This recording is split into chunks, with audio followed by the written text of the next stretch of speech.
Friends, आज आपण महाराष्ट्रातील थोर समाजसुधारक विठ्ठलरामजी शिंदे यांच्याबद्दल संपूर्ण माहिती बघूया। तर चला, विठ्ठलरामजी शिंदे यांच्याबद्दल संपूर्ण माहिती। जन्म 23 एप्रिल 1873 जामखिंडी, कर्नाटक येथे झाला।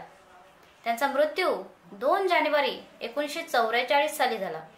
1932 ते 33 बडोदा संस्थानचे सयाजीराव गायकवाड पारितोषिक, महाराष्ट्राचे अपेक्षित मानकरी ग.बा. सरदार, निष्काम कर्मयोगी भाई माधवराव बागल, जनतेकडून महर्षी ही पदवी मिळाली। अस्पृश्यता निर्मूलनाचा प्रश्न राष्ट्रीय एकात्मतेशी जोडला। संस्थात्मक योगदान बघूया। 1905 मुंबई येथे तरुण अस्तिकांचा संघ स्थापन।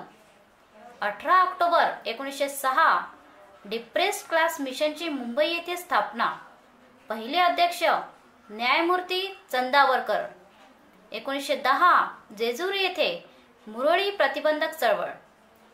दयाराम गिड्डुमल यांच्या सहकार्याने सेवा सदन ही संस्था स्थापन झाली।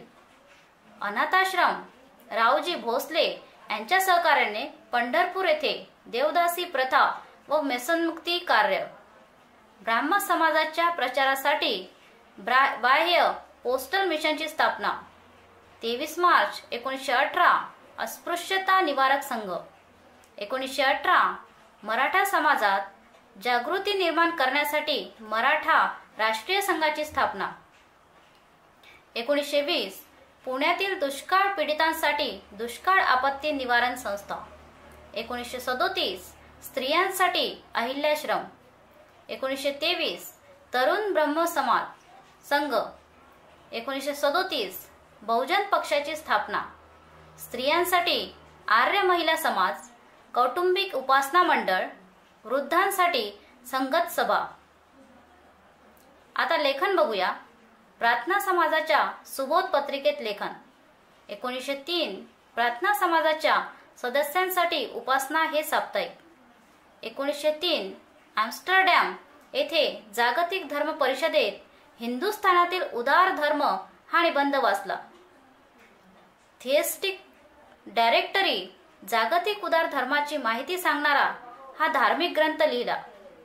Untouchable India history of Parth, भारतीय अस्पृश्यतेचा प्रश्न, माझ्या आठवणी व अनुभव येथे हे आत्मचरित्र। आता वैशिष्ट्य बघूया। शिमग्याच्या सणातील बिभत्स प्रकरणांना आळा बसावा म्हणून जनजागृती मोहीम। अस्पृश्यनासाठी रुपी फंड हा उपप्रकार। 1904 मुंबई धर्म परिषद। 1905 अहमदनगर जवळ भिंगार येथे अस्पृश्योद्धाराची शपथ। 1918 मुंबई येथे अखिल भारतीय अस्पृश्यता निवारण परिषद भरवली। अध्यक्ष सयाजीराव गायकवाड हे होते। 1924 वायकोम सत्याग्रह, त्रावणकोर अस्पृश्य सत्याग्रहात सहभाग। 1935 बडोदा मराठी साहित्य संमेलनात तत्वज्ञान व समाजशास्त्र शाखेचे अध्यक्ष।